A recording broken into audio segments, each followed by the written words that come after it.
Hey guys, welcome to today's video. So today we're going to be talking about the difference between a wounded feminine energy woman and a healthy feminine woman, and which one are you? Really, which one are you? Okay, so I wanted to put this content out because as you're doing this journey of embodying feminine energy and you're just in that yummy, delicious energy, it's important that you are doing this from a healthy perspective. And oftentimes that word gets thrown out, but I'm not sure if a lot of people understand what a healthy feminine woman looks like. Excuse me. So I wanted to do like a contrast, right? And to kind of, make sure that you're embodying the healthy side again. Because like I said, if you're not healthy, what is the point of all of this? I'm sorry. No. Okay. All right. We don't need more broken people. We need healthy people. Thank you very much. All right. Let's get started. So one of the characteristics of a wounded feminine or unhealthy feminine woman is zero boundaries. Like I'm talking zero boundaries. So anybody can come into her life as they like. Anybody can do anything to her, and she lets people walk all over her. You tell her come here, she says how far, right? You tell her jump, sorry, and she says yeah. You tell her jump and she says well, how far, right? Because she thinks that femininity is passivity and no boundaries and allowing people to, because yes, you're allowing people to do things for you, you're allowing people to provide for you and things like that.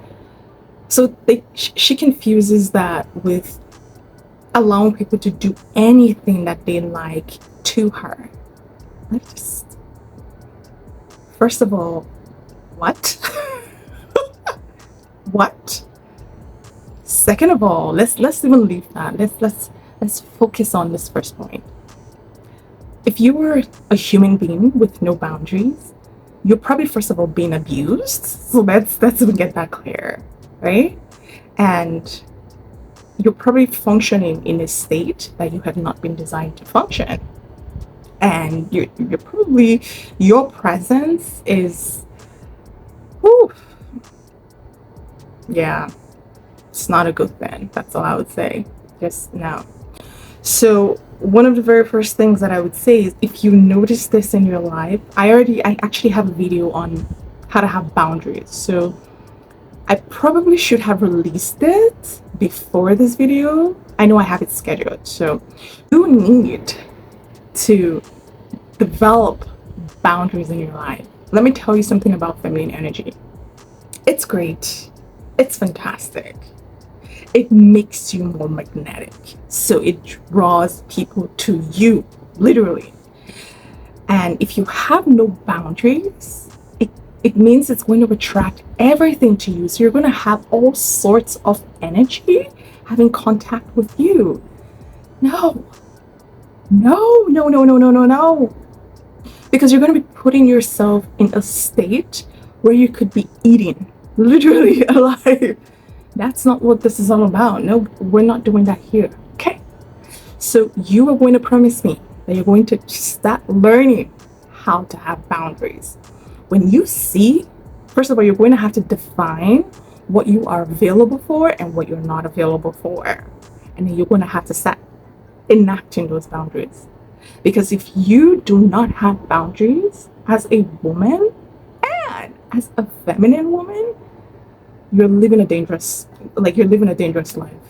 You're living, I would go as far as and say that it is actually better to be a woman who is running in masculine overdrive than to be a feminine woman with no boundaries. Because at least when you're on masculine overdrive, you're protecting yourself, right? The mask that you're wearing it's forming an air of protection, right? Because when you're in the opposite end, you're, oh my gosh, you could die, right? You could meet people that could kill you. So make sure that this is very important. Like, this is not a joke. I love that you have your feminine energy, but you need to make sure that you have boundaries to protect and allow the right people in so that you can experience the right energy mix. Not everybody's for you, and you need to be aware of that. Hey, all right, so moving on to number 2. She is beholden to other people. So part of femininity is being able to relax and allow people provide for you and do things for you. So receiving, right? Now, there's a balance and a scale. So a wounded feminine woman needs the provision to survive.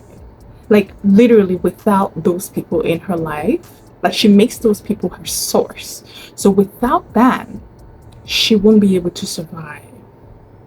A healthy feminine woman, on the other hand, she understands who she is as a person. She knows that people are not her source. God is her source, right?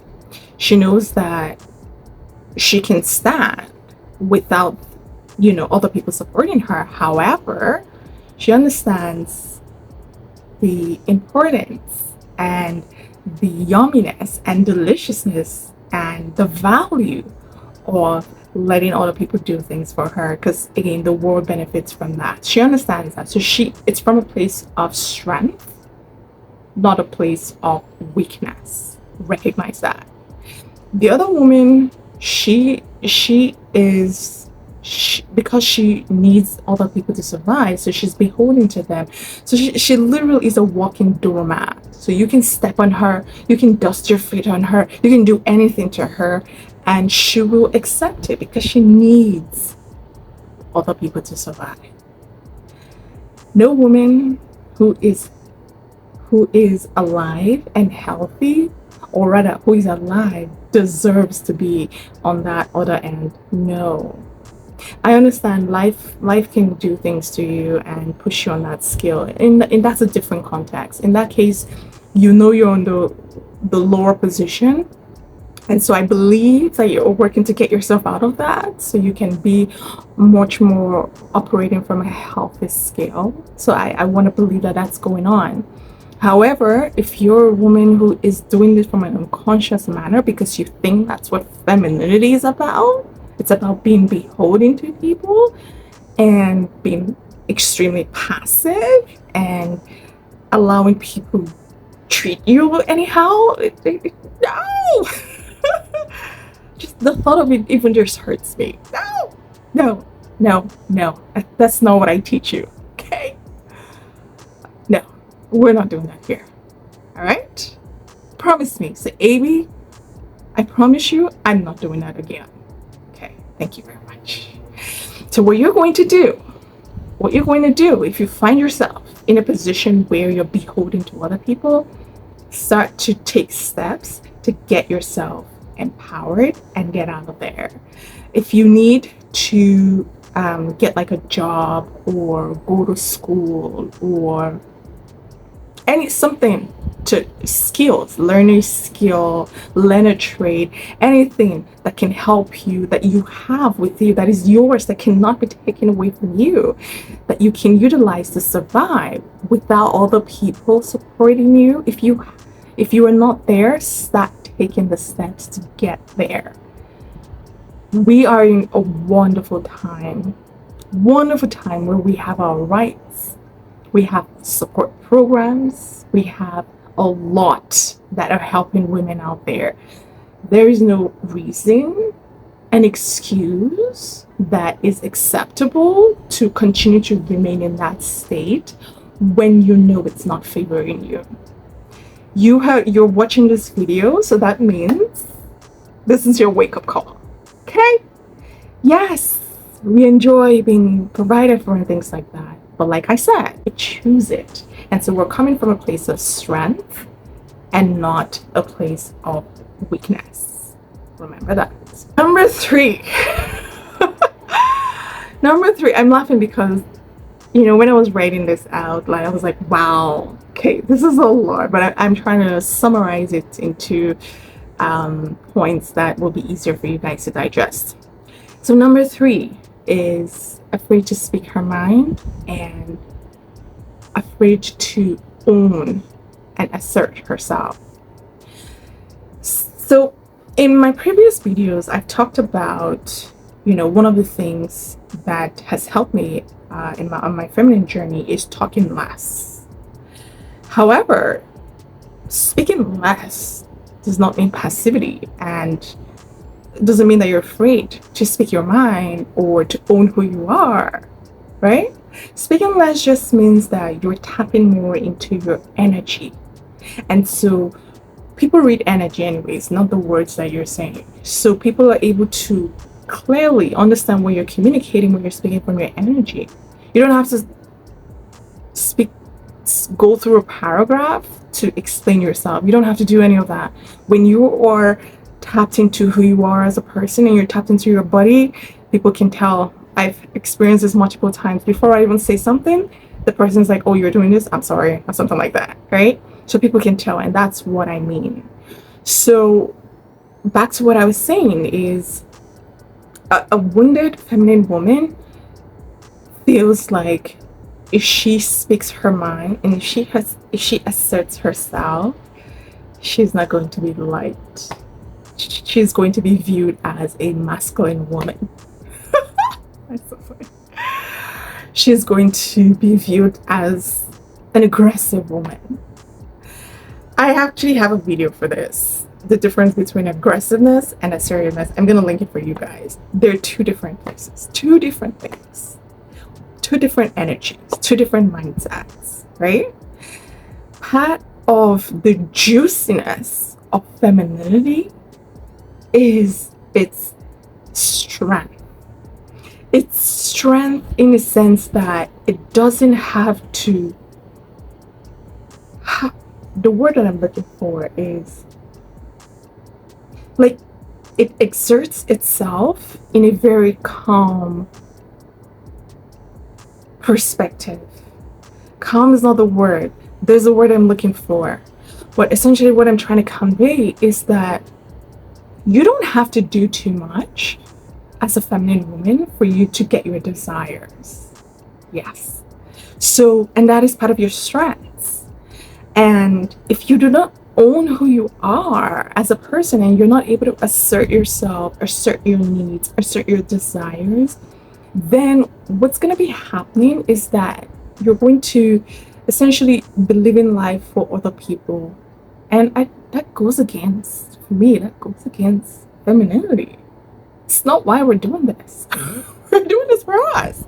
So if I'm living a life that I'm not able to own who I am and assert myself and assert my voice, ew. What? What?